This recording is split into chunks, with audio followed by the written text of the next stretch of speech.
back to another episode of the Salem Show. We are broadcasting to you live from the Washington County Foundation Studios. Just because you keep saying it's live doesn't mean it really is. A girl can dream. Don't you dream, Cassie? Unfortunately, sometimes I do.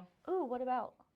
Well, you know, the usual. Death, despair, and Spider-Man. Oh, I love Spider-Man. I love Spider-Man. What's your favorite Spider-Man suit? Mine's the homemade suit from the Homecoming, but I also really like I have made a mistake. Actually, the only mistake that you have made is not getting on this fun little event. People are being paid $1,000 to binge watch all the Marvel movies in order. That or you could take the better deal and make over $18,000 to sleep for 2 months. Well, anyways, on to announcements. Unfortunately enough, I don't get paid to sleep through these. First off, this is the last day for prom ticket sales. After today, no more tickets will be sold. The Youth Foundation applications are due this Sunday on April the 15th. This Saturday, April the 13th, from 5 p.m. to 9 p.m., there will be the grand opening of the Race Room exhibit in the Stephen Museum at the John Hay Center. There will also be a retired race car driver reunion and fundraiser that night. Come see our exciting new display, highlights of our country's significant automotive racing history, and stay to hear the golden era of racing from the surviving drivers who lived it. There will be a $3 admission fee at the door. Refreshments will also be available, and there will be a country racing video presentation during the event. April 22nd, 23rd will be the dates for the theater class's production of David and Lisa. Luckily, I got to help with directing it, and hopefully it will be a great show to get to watch. I'll make sure to fit it into my busy schedule. Well, what else do you have to do? I have a puppy and a bunny I need to play with, Cassie. All right. So before Lion Legacy, Mr. McCurdy, our biology, genetics, and physiology teacher and microbiology teacher, won a very special award. Oh yeah, Mr. McCurdy was named Indiana's Small and Rural School Teacher of the Year. Congrats, Mr. McCurdy. Alyssa Berger Heath graduated from Salem High School in 2006. In 2010, she graduated from Indiana University Southeast with a Bachelor in Spanish. In 2012, she completed a post-baccalaureate certificate program in equine business administrations from the University of Louisville. Alyssa is currently the assistant broodmare manager at Windstar Farm in Versailles, Kentucky. Windstar is arguably one of the largest thoroughbred farms in the world, and it has allowed Alyssa to experience more than she has ever thought possible while handling some of the best horses in the world. As assistant broodmare manager, Alyssa essentially runs an NICU and maternity ward for mares and foals, moms and babies, which becomes sort of a kindergarten class for the remainder of the year when the babies are done being born. Her job is to make sure all the horses under her care are happy, healthy, and learning how to be future racehorses. She states that one of the coolest things about her job is foaling, which is what is called when a horse is giving birth. Due to raising foals from birth, they are usually 6 months old, but until they're usually 6 months old, Alyssa spends a lot of time with them, and after the horses leave her care, she gets to see the horses become racehorses. In fact, the last 2 horses that Alyssa has foaled raced on the Derby Trail. One even ran in the Kentucky Derby. Recently, Alyssa has been serving on the board of directors for Friends of Ferdinand, a second career program for thoroughbreds, after they retire from the racetrack. This program is based in Indiana and takes in retired racehorses, provides veterinary care, and retraining in efforts to find them a home with a new career as a hunter-jumper, trail, or ranch horse, basically whatever they are suited to best. When asked about her time at Salem Community Schools, Alyssa states, "The teachers at Salem Schools want their students to succeed and want their students to follow their dreams. That is evident through the environment of creativity and learning that they strive to provide for each student. What has struck me over the years from the time I spent at Salem Schools is that it's okay to be yourself and it's okay to be different. I use the Spanish Miss Duffy taught me every day, and my job uses elements of every science class I ever had, especially those of Mr. McCurdy. But I remember my teachers as unique people who encouraged me to be myself as well." Thank you, Mr. Thompson, for this Salem Community Schools Alumni Spotlight. I have something fun to add. Go for it. Thanks to our local county historian, Jeremy Elliott from the John Hayes Center, for the following Salem History flashback. As he mentioned last week, an upcoming event at the Stevens Museum at the John Hayes Center has him feeling nostalgic about our county's history of auto racing. So the first chapter of that history was at the county fairgrounds. The second was courtesy of the Cecil Grimes American Legion post in Salem. After recognizing the tremendous popularity of the racing scene, they opened up a new half-mile racetrack in the Canton Flats at the northeast edge of Salem City's limits in 1923. The crowds flocked there by the thousands, often spending the entire day and evening at the facility. Picnics, cookouts, wadings, and swimmings in a nearby creek, and then in the evening, after the slate of racing, there was a regular fireworks display.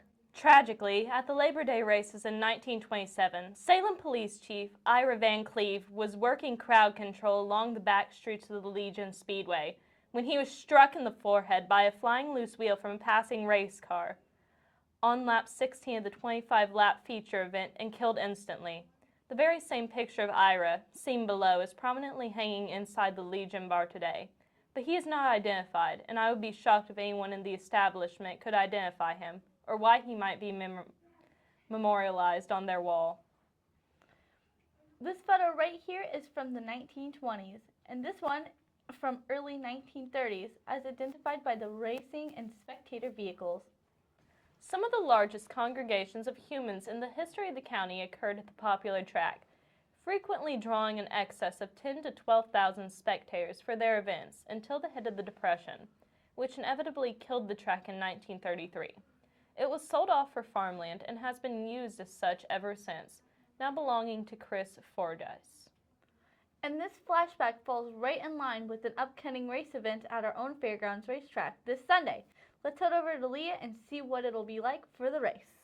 Thanks, guys. Saturday will have highs of 65 and a low of 50 with only a 10% chance of rain. It's supposed to be mostly cloudy with the humidity at 52%. Then Sunday, there will be showers with a high of 67 and a low of 39. There will be 80% humidity and 60% chance of rainfall. Now over to Clayton with all of our sports news. Thanks, Leah, for that great weather forecast for this weekend. And we do have a lot of announcements to get to. Huge, one might say. Yes, Virginia, you do have a national championship. What am I talking about? This past Monday night, the Virginia Cavaliers defeated the Texas Tech Red Raiders in overtime, 85-77. It's their first national basketball championship in school history. It is also a great redemption story for the program, as they were the first #1 seed to lose in the first round of the NCAA championship tournament last year. So they go from losing in the first round to winning it all this year. Great story. The 21st annual Salem Hall of Fame dinner ceremony will take place tonight. There are still some tickets available if you are interested in attending. This is open to all family members and Salem fans. Cost is $15 per person, which includes the dinner. Yum. Meet and greet is at 5:15 to 6 o'clock, followed by the dinner from 6 to 6:45. We have a special guest speaker who will kick off the ceremony, followed by the introduction and induction of the 2019 inductees. Our very own Jim Ralston and Christy Knoll are this year's inductees, and are the first inductees since 1987.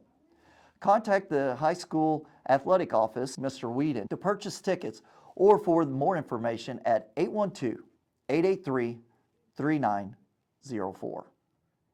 Also, we can officially announce, which you've probably seen out on Facebook, Twitter, or any other social media, or you may have got a text from mom, dad, aunt, whatever. We have big news. We can officially announce the Lady Lions basketball team will be playing, get this, in the Hall of Fame Classic in Newcastle on December 27, 2019.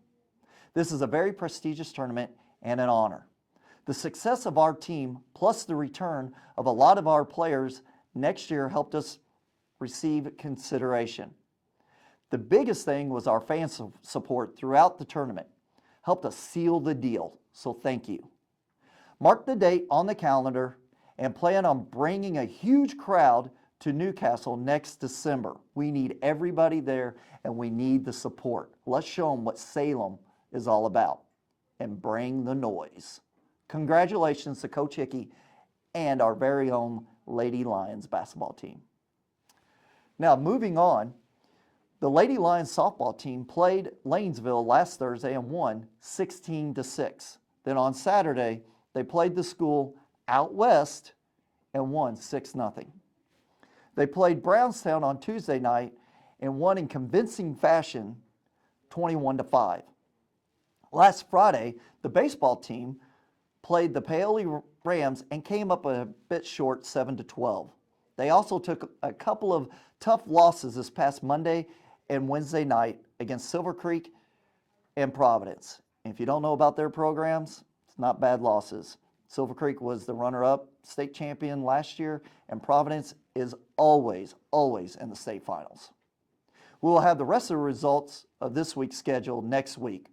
We will be streaming live on YouTube Wednesday night Springs Valley baseball game. It'll be our first attempt at this, so it should be fun.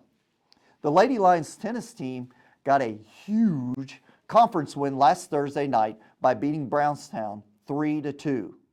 They faced off against Eastern Tuesday and came up victorious 4-1. Wait, doesn't that make them county champs? They also took to the road Thursday versus Paoli and will be at Henryville tonight. Those results will be on next week's show. Let's listen now to an interview from our very own roving reporter, Leah Scott, that she had with our boys' head track coach, R.J. Hartsfield. Leah? Hi, I'm Leah Scott with the Salem High School's The Salem Show. Today we are going to be interviewing Coach Hartsfield for the Salem High School track team. How are you today? I'm good. Good. Your season has just started, so what are your expectations this year? Oh, we'll compete in each meet that we're in. You know, we've lost a few guys that from years past that were real fast. So, you know, just looking at some of our younger guys and really trying to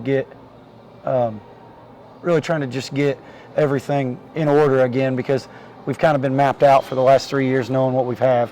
This year, you know, it's a little more open. There's been a lot more competition. It's been fun. Alrighty, so who are your returning players from last year's team that you have extremely high hopes in succeeding for? I mean, we've got quite a few that come back, but the guys that really stand out that have really made strides is James Huff.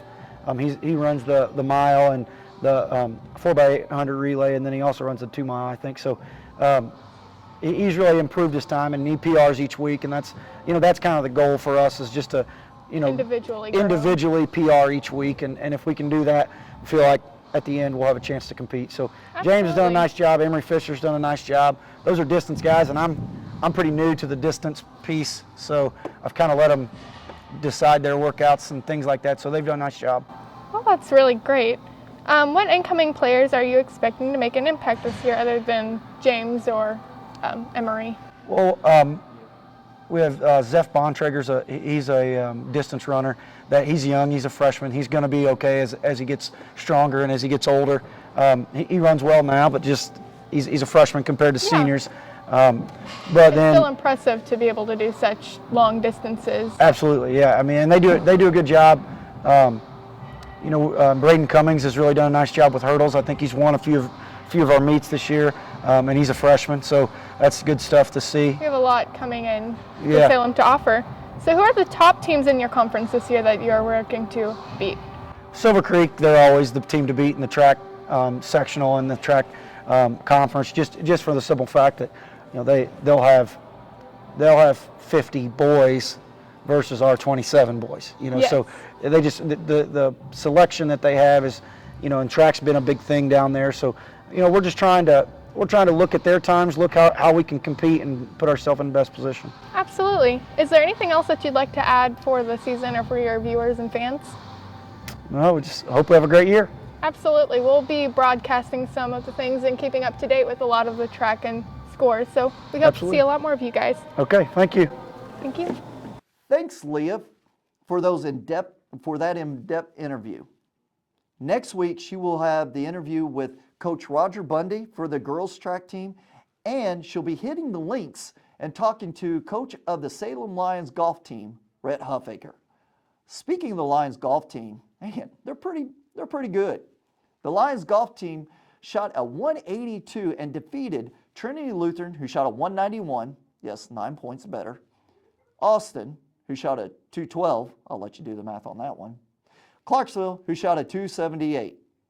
Last night, the Lions breezed past Mitchell and Orleans by 56 strokes and improved to, get this, 5-0. The scores, Nick Knoll had a 36 and he was a gold medalist. Colin Stout, 40, runner-up, silver medalist. Myron Mead with a 43. Evan Bryant with a 46. They also have the county tournament tonight at Western Hills. Good luck, boys, and hit them long, far, and straight.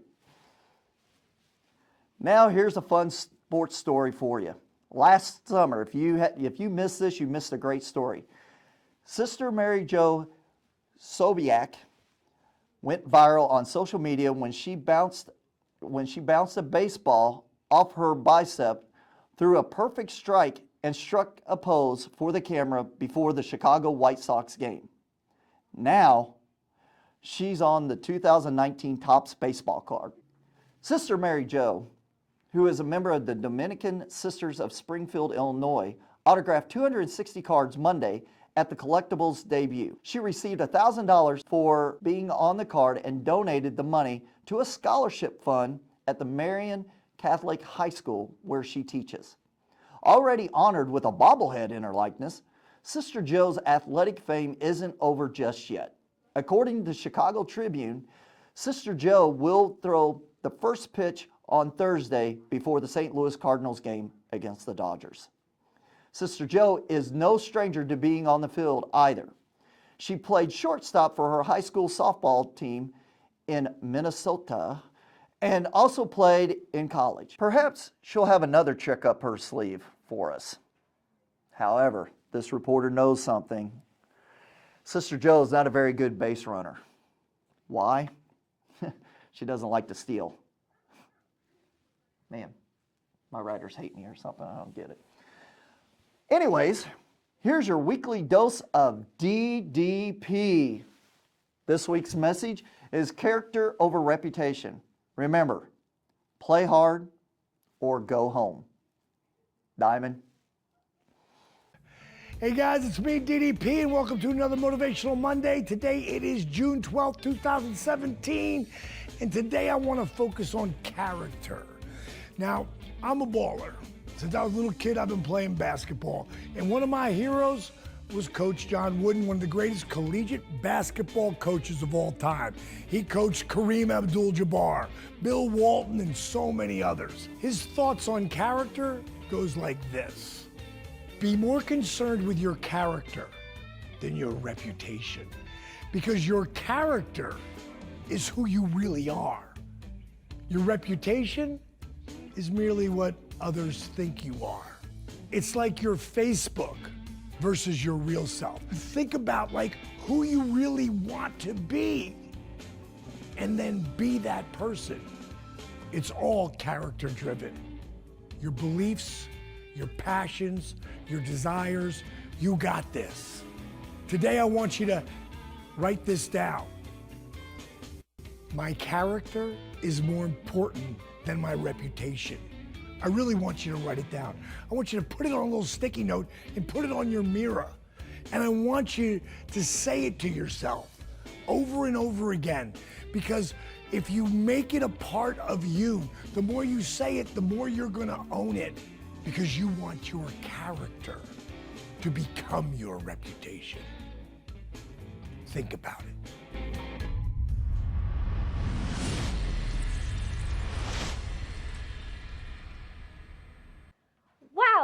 of the fun sports news and DDP has me all pepped up. Really? Because I understood none of it. Probably because you never do. Now speaking, the IU Cinema will present the free solo Oscar-winning documentary of the young man that scaled a 3,000 foot rock cliff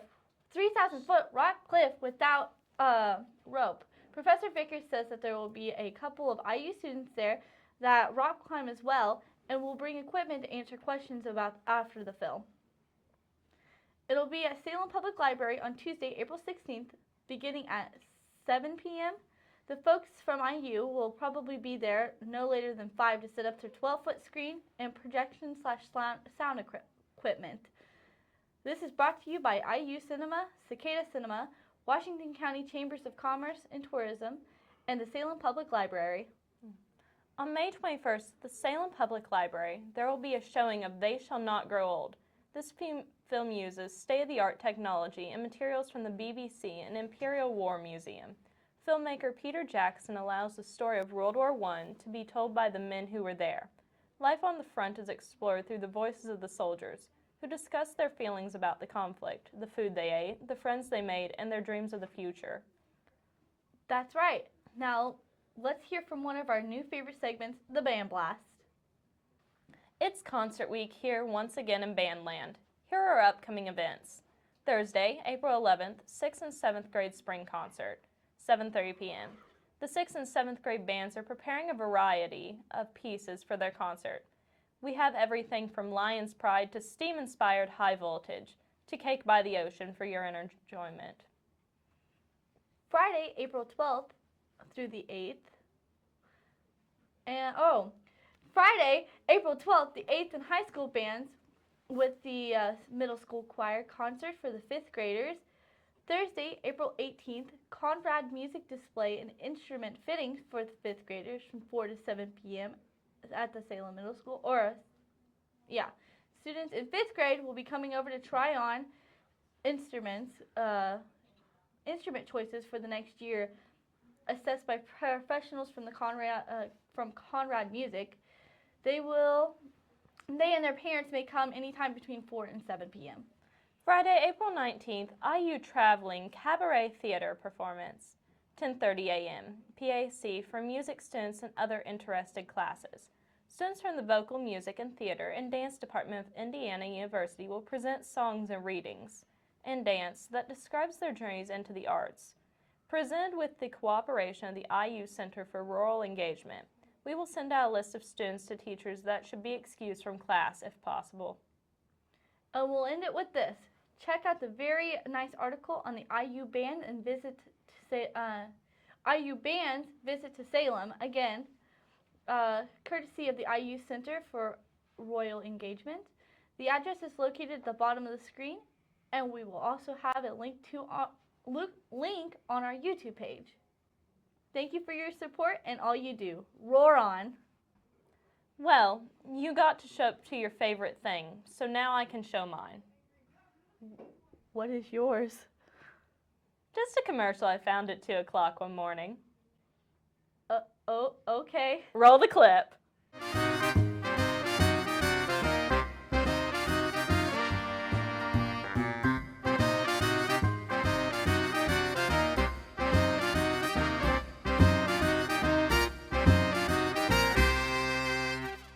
You found that funny? I never said I was normal. I suppose that makes sense. It's goodbye. Goodbye? I'm sorry. Farewell to all of our viewers. Hey, I'm the one who's supposed to sign off. Well, suck it up, princess. You're such a bandersnatch. Oh, real mature.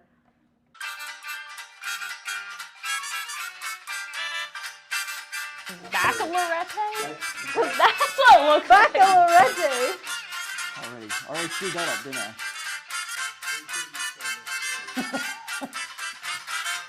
Just that.